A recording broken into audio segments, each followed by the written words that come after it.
Bullhead City, Arizona came to be with the building of the Davis Dam between 1942 to 1953. Today, Bullhead City, Arizona has a population of 41,000 residents and enjoys tourism year-round. There is a small bluff that overlooks the city, 2.5 acres.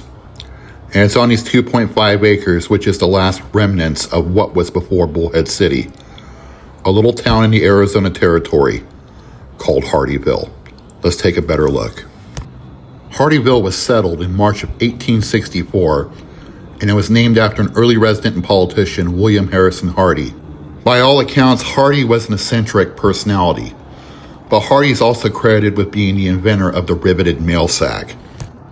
From 1864 to 1883, steamboats made regular trips up and down the Colorado River, and Hardyville was a regular stop. Also worth mentioning that Hardyville became the county seat for Mojave County, Arizona in 1867.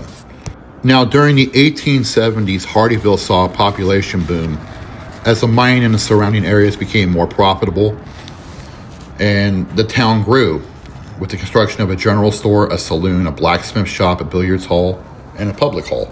But by the 1880s, everything changed. The railroad came through Needles. The landing moved 5 miles up the river that was closer to the mine, so it took the river trade away, and the price of silver plummeted. By the 1890s, the remaining population of the town left, leaving Hardyville a ghost town. The only thing that was truly left of the town was the mill and this graveyard. So 130 years later, the only thing left of Hardyville is this cemetery. And these 17 graves out here that are only covered in cobblestone is the only reminder of the history of Hardyville. Now, the most ironic thing about this story is that the founder of Hardyville, William Harrison Hardy, isn't even buried in this cemetery. Hardy was laid to rest 275 miles away from Hardyville. In 1906, he was buried at the Broadway Cemetery in Whittier, California. Now, an interesting little side note, in the early days of Whittier, California, there was 2 cemeteries in town, the Broadway Cemetery and the Mount Olive Cemetery. They were right next to each other, and over the years they became abandoned and neglected. So in the 60s, the city decided to rip out all the headstones and turn into Founders Park.